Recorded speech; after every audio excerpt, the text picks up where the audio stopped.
Hi hello welcome back to my channel. It's me Srihan. ఆంధ్రప్రదేశ్లో pension తీసుకునే వారికి లబ్ధిదారులందరికీ కూడా ఒక ముఖ్యమైన గమనిక రావడం జరిగిందండి. నవంబర్ నెలకు సంబంధించి కొత్త మార్పులను తీసుకువచ్చింది. సో మనకు పెన్షన్ పంపిణీ తేదీలలో కూడా మార్పులు అయితే చేశారండి. వీటికి సంబంధించి పూర్తి ఇన్ఫర్మేషన్ ఈ వీడియోలో మీకు డీటెయిల్గా క్లియర్గా ఎక్స్ప్లెయిన్ చేస్తాను. నవంబర్ నెల పెన్షన్లకు సంబంధించి ఎవరికి పంపిణీ చేస్తారు, ఎవరికి చేయరు, ఎవరికి ఏ రకమైన పెన్షన్ ఇస్తారు, ఎవరికి రద్దు చేస్తారు, ఇవన్నీ కూడా ఈ వీడియోలో అన్నీ తెలియజేస్తాను. మీరు ఈ వీడియోని ఫస్ట్ నుంచి ఎండ్ వరకు చూడండి. ఇలా చూస్తేనే మీకు సమాచారం అనేది అర్థమవుతుంది. మీరు స్కిప్ చేస్తూ చూస్తే అర్థం కాదు, అలానే లబ్ధి కూడా పొందలేరు. అలాగే ఈ వీడియో నచ్చితే ఒక చిన్న లైక్ చేయండి. అలాగే ఈ ఇన్ఫర్మేషన్ని మీ ఫ్రెండ్స్ అండ్ ఫ్యామిలీకి షేర్ చేయండి. ఈ వీడియో ద్వారా వాళ్ళు కూడా లబ్ధి పొందే అవకాశం అయితే ఉంటుంది కదా. ఇలాంటి డైలీ గవర్నమెంట్ స్కీమ్స్ పథకాల గురించి డైలీ ఒక వీడియో అయితే అప్లోడ్ చేస్తాను. మీరు వెంటనే నా ఛానల్ని సబ్స్క్రైబ్ చేసుకొని పక్కనున్న బెల్ని క్లిక్ చేసి ఆల్ అనే ఆప్షన్లో పెట్టుకోండి. ఇలా చేయడం ద్వారా నేను వీడియో పెట్టగానే మీకు నోటిఫికేషన్ ద్వారా వీడియో అనేది వస్తుంది. మీరు వెంటనే చూసేయచ్చు. ఇక లేట్ చేయకోకుండా వీడియోలోకి అయితే వెళ్ళిపోదాం. రాష్ట్రంలో పెన్షన్ లబ్ధిదారులకు ముఖ్యమైన గమనిక.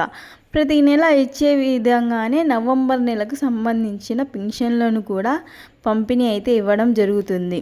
రాష్ట్రంలో ఈ పెన్షన్లకి సంబంధించి రీఅసెస్మెంట్ మొదలు అయ్యిందో అప్పటి నుంచి లబ్ధిదారులు కొంచెం గందరగోళంగా అయితే ఉన్నారన్నమాట.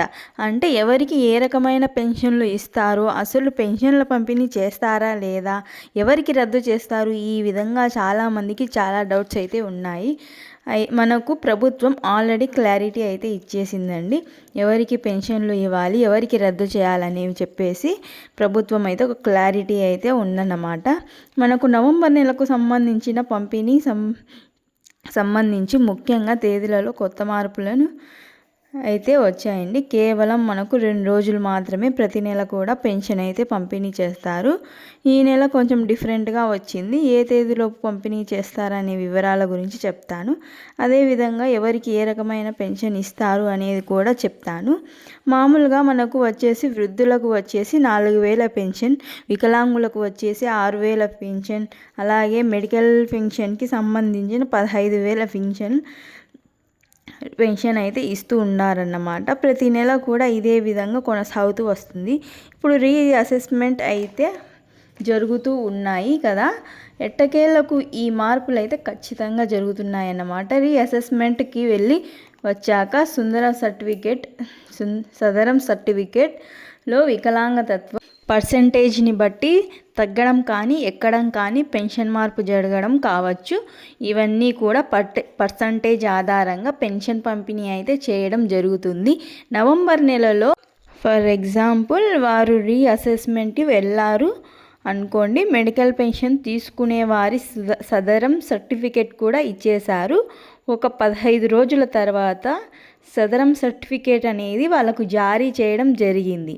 ఆ సర్టిఫికేట్లో ఉన్న 40%, 40% నుంచి 85% లోపల వాళ్ళకి వికలాంగతత్వం ఉంది అని చెప్పి సదరం సర్టిఫికేట్లో వచ్చింది. ఇటువంటి వారి ఏ పెన్షన్ ఇస్తారు అంటే 6,000 రూపాయల పెన్షన్ అనేది, వికలాంగ పెన్షన్ అనేది ఇస్తారన్నమాట.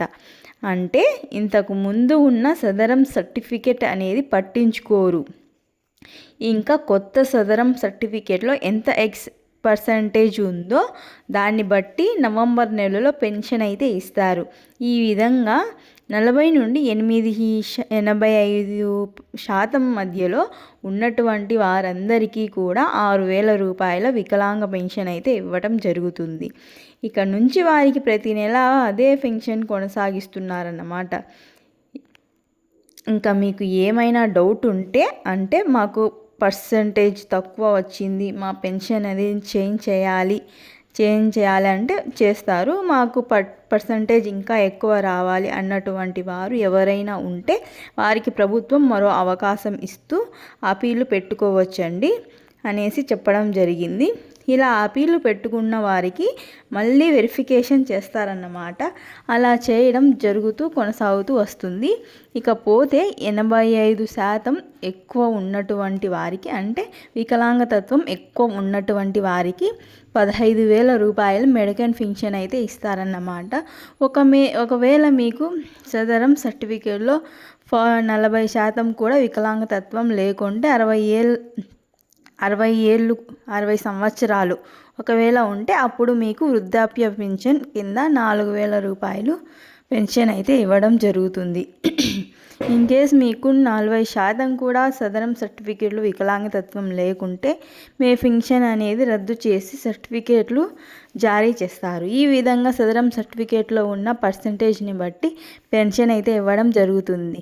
ఇక నవంబర్ నెల పెన్షన్ తేదీలలో మార్పులు అయితే చేశారండి.